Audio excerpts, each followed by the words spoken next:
বাঙালিদের চড়ক পূজা। আজকে আপনাদের বলবো বাঙালিদের একটি ভিন্ন উৎসবের কথা। চৈত্র মাসে ভিন্ন উৎসব বলতে একটি উৎসবের কথাই মাথায় আসে, সেটি হলো চড়ক পূজা।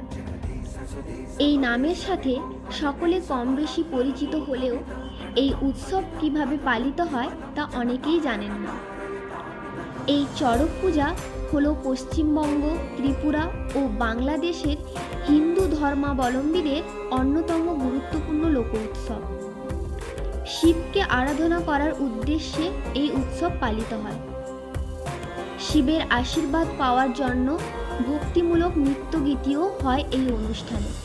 তাই আমরা এই উৎসবকে শিবের গাজন বলে থাকি। এছাড়াও এই উৎসব বিভিন্ন স্থানে বিভিন্ন নামে প্রচলিত এবং সেই বিশেষ নামগুলি হল নীল পূজা, গম্ভীরা পূজা, হাজরাহ পূজা, হরক। হিন্দু পঞ্জিকা অনুযায়ী প্রতি বছর চৈত্রের শেষ দিনে অর্থাৎ চৈত্র সংক্রান্তিতে এই উৎসব অনুষ্ঠিত হয় এবং বৈশাখের প্রথম কয়েকদিন পর্যন্ত এই উৎসব পালিত হতে থাকে।